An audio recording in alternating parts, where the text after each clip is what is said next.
आज big stocks की कड़ी में कौन कौन से? आज बिग स्टॉक्स में सबसे पहले मेरा सबसे फेवरेट स्टॉक्स में से एक इंटरग्लोब एविएशन। लगातार दूसरे महीने एटीएफ के प्राइस में कट, और कल इसने आपको एक अच्छा क्लोज मतलब एक एंट्री लेवल भी दिया। अब आज पता नहीं मुझे बड़ा गैप अप हो गया, तो बड़ा गैप अप हो गया तो भले ही चेज़ ना करें। वैसे भी खैर ये तो मेरा एक हमेशा व्यू रहा है कि एक कोर पोर्टफोलियो का हिस्सा होना चाहिए आपके स्टॉक में। वैसे भी क्रूड भी गिरता जा रहा है, लगातार गिर रहा है क्रूड। जो मेरा व्यू है कि अगले 1.5 से 2 साल में इंडिगो 5 डिजिट का स्टॉक होगा, उस पर मैं अभी भी इंटैक्ट हूँ। आगे जाते हुए इंडेक्स का भी हिस्सा बनेगा और एक profit generating, cash generating machine है ये। उस मशीन को थोड़ा और ऑयल मिल रहा है अब, क्योंकि फेस्टिव सीज़न शुरू हो रहा है और ट्रैवल सीज़न शुरू हो रहा है। तो इसकी वजह से ये मैं इसको डार्क ग्रीन लेके चलूँगा आज इंटरग्लोब एविएशन को। उसके अलावा बीएससी और एंजल वन, इनको लाइट ग्रीन लेके चल रहा हूँ। आप बोलेंगे लाइट ग्रीन क्यों? बीएससी और एंजल वन को क्यों? क्योंकि सेबी ने एफ&ओ पर जो मामला था उस पर कोई फैसला नहीं लिया। इसका मतलब ये नहीं कि फैसला नहीं आएगा, आना तो है, टल गया, ओके टल गया, लेकिन वो कहते हैं ना कभी तो आएगा। जब आएगा तब नेगेटिव होगा, लेकिन अभी के लिए थोड़ी सी रिलीफ रैली हो सकती है, लेकिन हायर लेवल पर प्रॉफिट बुकिंग भी आ सकती है। इस चीज़ का ध्यान रखिएगा, क्योंकि स्टॉक काफ़ी चल चुके हैं और ये रिस्क है। ऐसा नहीं है कि रिस्क पूरी तरह से खत्म हो गया, ये रिस्क है। तो हायर लेवल पर प्रॉफिट बुकिंग आ सकती है, बड़े गैप पर प्लीज़ चेज मत करिएगा। और फाइनली गोल्ड एनबीएफसीज। अब 3 लोगों से बात की मैंने, मुझे चार जवाब मिले कि रेड लूँ, ग्रीन लूँ या फिर क्या करूँ, तो मैंने न्यूट्रल ले लिया। मैंने कहा कि चलो मार्केट को डिसाइड करने देते हैं क्या है। पहले तो न्यूज़ बताता हूँ हुआ क्या है। आरबीआई ने कहा है कि भाई गोल्ड लोन में बहुत ज़्यादा इरेगुलरिटीज़ हैं, वो थोड़े से सख्त होने वाले हैं। वही आरबीआई ने पहले 2-3 बार फैसले किए भी थे, आपको याद होगा जब वो आईएफएल पे फैसला आया था तब। और उन्होंने कहा है कि भाई 3 महीने दे रहे हैं हम आपको, 3 महीने में आप सॉर्ट आउट करिए, वरना हम सॉर्ट आउट करेंगे आप अगर नहीं कर पाएंगे तो जेफरीज का मानना है कि गोल्ड लोन्स पर फ़र्क आएगा।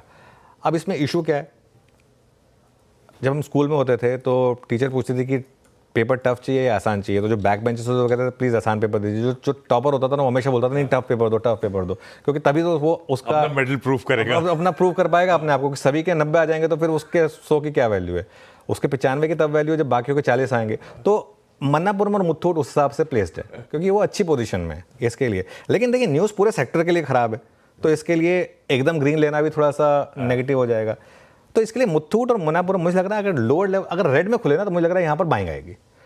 और आईआईएफएल फाइनेंस वैसे भी कैश का स्टॉक है, तो मैं उसके ऊपर ज़्यादा खैर बात करूंगा नहीं। तो मुथूट और मन्नापुरम मेरे फोकस में रहेंगे। आज देखते हैं कहाँ खुलते हैं और किस तरीके का स्क्रीन बता देगी आपको कि मार्केट का क्या आउटलुक है इनको लेकर। तो इसके लिए मैं न्यूट्रल लेके चल रहा हूँ, क्योंकि जैसा मैंने कहा न्यूज़ टेक्निकली नेगेटिव है, लेकिन देखने का नज़रिया पॉजिटिव हो सकता है। तो इसके लिए मार्केट को डिसाइड करने दीजिए मार्केट क्या कह रहा है।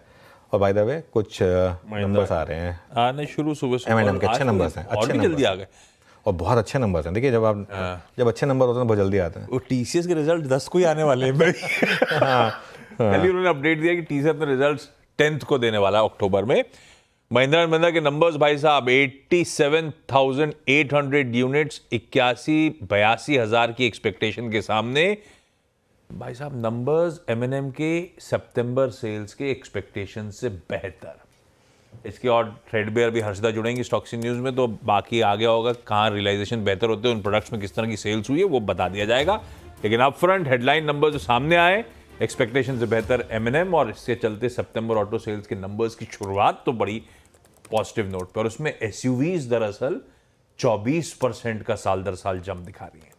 खैर ये स्टॉक्स न्यूज़ में आगे अपन डिस्कस कर भी लेंगे और उसके बाद एक्सपर्ट से इस पर चर्चा भी कर लेंगे। अच्छा, आगे बढ़ने से पहले एक चीज और रह गई।